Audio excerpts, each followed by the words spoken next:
So Amity of hamstring muscle, इसका easy तरीका ये है ना कि हमें 3 पॉइंट आने चाहिए जब भी हम एमिटी किसी भी मसल के परफॉर्म करते हैं।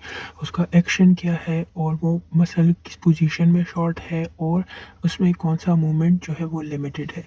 तो इसका एक्शन जो है वो है extension of hip.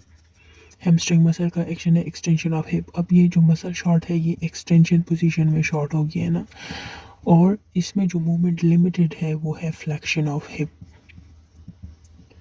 Okay, so MET of hamstring जब हम परफॉर्म करेंगे तो सबसे पहले हम उसका पीआईआर परफॉर्म करते हैं। पीआईआर के लिए हमने कुछ पॉइंट्स अपने जहन में रखने हैं कि इसमें 20% आइसोमेट्रिक कॉन्ट्रैक्शन होगी और इसमें 5 बैरियर्स हम क्रॉस करेंगे और ये बिल्कुल स्टार्ट से ही हम रेंज के स्टार्ट से ही शुरू करेंगे, ठीक है। अब हम पेशेंट की पोजीशन कैसे बनाएंगे कि पेशेंट जो है वो काउच पे लेटा होगा, एसएलआर पोजीशन उसने बनाई होगी, थेरापिस्ट भी काउच पे बैठा होगा और उसका जो फुट होगा, पेशेंट का फुट जो है वो थेरापिस्ट के शोल्डर पे होगा, ठीक है। अब ये क्या है कि पेशेंट ने डाउनवर्ड, चूंकि इसका एक्शन हैमस्ट्रिंग का एक्शन एक्सटेंशन है तो पेशेंट एक्शन ही परफॉर्म करेगा। वो जो है डाउनवर्ड थेरापिस्ट के शोल्डर को प्रेस करेगा, लेकिन कॉन्ट्रैक्शन वो 20% आइसोमेट्रिक कॉन्ट्रैक्शन अप्लाई करेगा, ठीक है। तो ये 5 सेकेंड होल्ड करेगा और उसके बाद हम रिलैक्स करेंगे पेशेंट को और रेंज को थोड़ा सा इन्हेंस कर देंगे, फिर हम फुट को यहाँ ले आएंगे, ठीक है। तो ये उसका बैरियर टू बैरियर हम जाएंगे इस तरह। हम ये एक बैरियर हो गया, फिर हम दूसरा, फिर तीसरा, फिर चौथा और पांचवा, तो इस तरह उसका रेंज जो है वो इम्प्रूव होगा, क्योंकि इसमें फ्लैक्शन में लिमिटेशन है, फ्लैक्शन मूवमेंट नहीं हो रही क्योंकि एक्सटेंशन जो है वो मसल शॉर्ट हुआ है, तो हमने फ्लैक्शन मूवमेंट को एनहेंस करना है। So this is the Amity of hamstring muscle for PIR.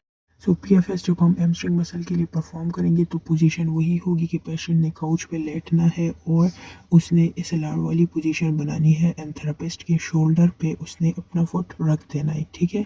अब इसके लिए हमने कुछ पॉइंट पीएफएस के लिए याद रखने हैं कि इसमें 100% आइसोमेट्रिक कॉन्ट्रैक्शन पेशेंट ने अप्लाई करनी है और दूसरा इसमें रेंज उसने मिडल से स्टार्ट करना है और इसमें कोई बैरियर नहीं होता, डायरेक्ट हम स्ट्रेच पे जाएंगे। तो अब इसमें क्या होगा कि पेशेंट का अब यहाँ तक रेंज है, ठीक है, काउच से उसने यहाँ तक उसका फ्लेक्शन हो रहा है, इससे आगे नहीं जा रहा।